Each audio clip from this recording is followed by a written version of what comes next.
Bismillah, alhamdulillah, wa salatu wa salam ala Rasulullah wa ala alihi wa sahbihi ajma'in. Ashhadu an la ilaha illallah wa la sharika lah. Wa ashhadu anna Muhammadan abduhu wa rasuluhu ma ba'd. Assalamu alaikum. You still awake, huh? Okay. We didn't bore you to death yet, but we'll work on it, inshallah. My name is Yusuf. Can you say Yusuf? You say Yusuf. Yeah, very good. I wish you'd teach my wife. She keeps mispronouncing it. She calls me useless.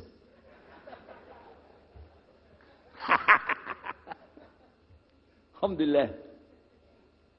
Now, how many of you were in the program today? I was teaching us, trying to teach about how to call the people to Islam called da'wah. How many were there? Okay? All right.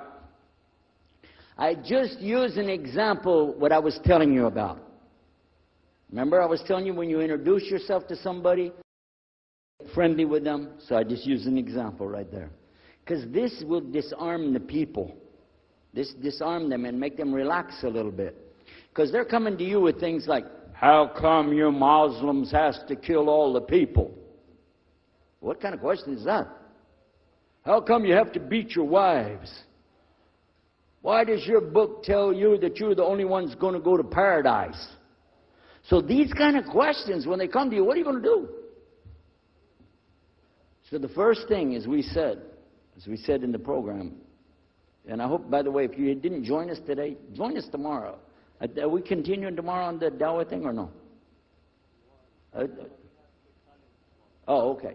But when we're doing it, you look through the schedule. I'm not going to get into that, but just look through the schedule and join us for this whenever we're talking about the Dawah. Because part of giving Dawah is you. And if the people aren't buying it, they're not going to listen to what you got to say. So you got to soften them up a little bit. Got me? Okay, where are we? The subject tonight is the subject of priests and preachers entering Islam. And often people ask me, we heard about you used to be a priest or something, and you came into Islam, so, tell us about it. We want to know, how does that happen? And it's not just Muslims who want to know. Non-Muslims would like to know the story too, because they feel like, you mean you didn't understand? I mean, you were a priest, you didn't understand about Jesus? Come on, man. So, it's a topic that I talk about a lot. The first thing I have to do is clarify a couple of points. I was not a priest. In the English, we use the word priest to mean somebody who is in the Catholic Church.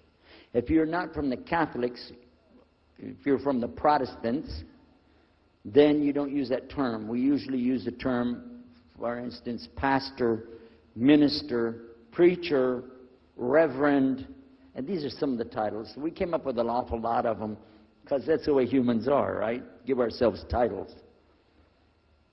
So, I was a preacher and a minister of music. But that doesn't really matter, but just if you're talking to a Christian and you say a priest, he's going to say, oh my God, how is that? And when they find out, oh, you weren't a Catholic, well, that's a lie, then you weren't a priest. So I want to clarify that.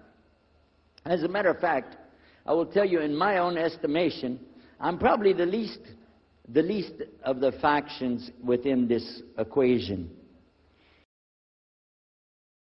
So many other people that came into Islam the same time I did. That's why it takes a little bit of time to tell the story. But they asked me to tell it tonight, so we're going to do that. But I want you to listen carefully to realize what goes through the mind of a person that's not Muslim. Okay? And I usually start out by telling people that my father and I were both ministers, and both of us were also businessmen. In the reverse order. We were business first and preacher second. Got me? Because, well, as they say, business is business. And that's exactly how it worked. We operated mostly in Texas. We had a place in San Antonio, Houston, and also in the Dallas area. And we were very concerned about Christian conditions. So my father started something called Concerned Christian Centers. And basically, if you look at it from a material point of view, it was a place to sell stuff. But what we would do is take consignment things in. People could bring things into us, and then we would sell it and keep part of the money. And keep a lot of the money. But anyway, they would bring in what they make with their hands, arts and crafts. And a lot of old women, they like to sit around and make things, then they give it to us, And this helps the church, which is called the church, and then it helps them as well. So it became like business and religion tied together, and that's very common in our country. At one point, my father told me, we're going to start doing business with a man from Egypt. Well, I said, well, this is great. International sounds good. We can put this in our business card. We're international.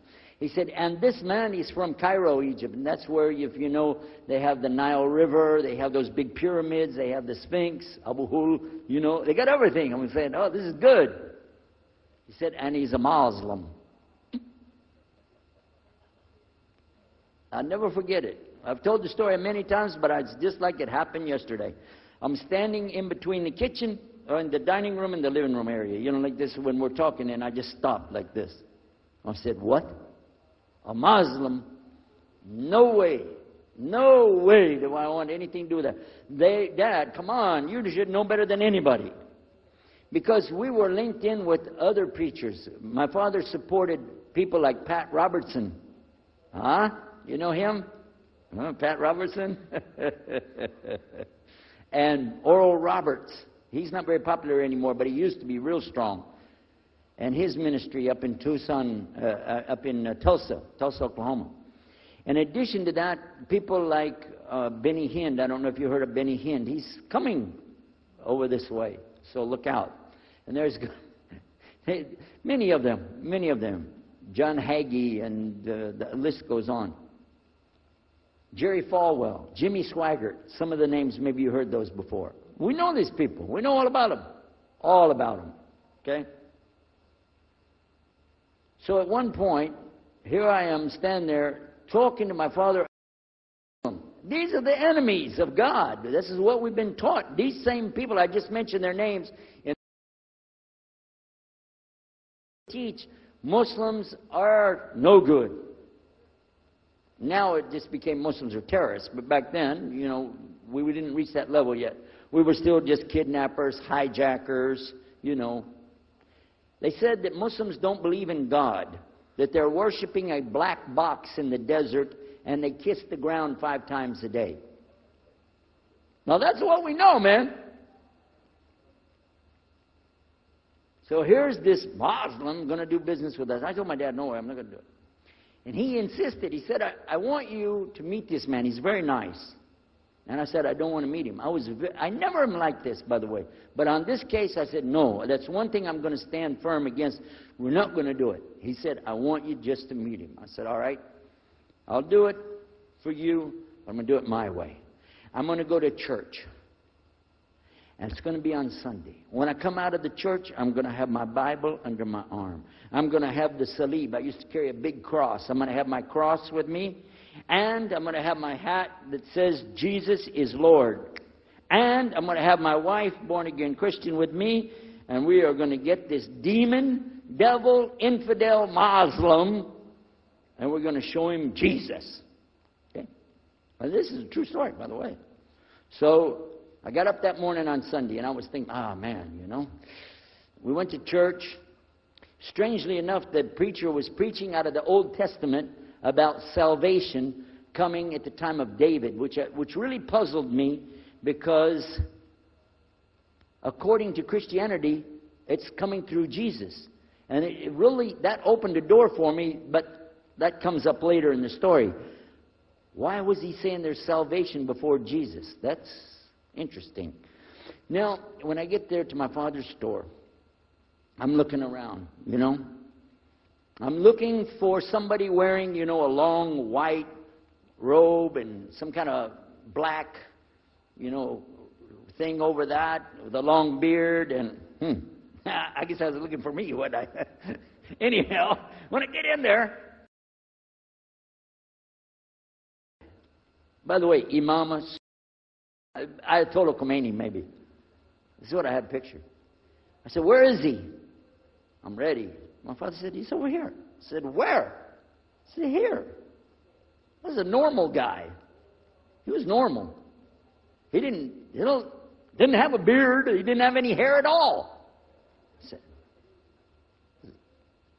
how do you do? I told him my name. He introduced himself. His name.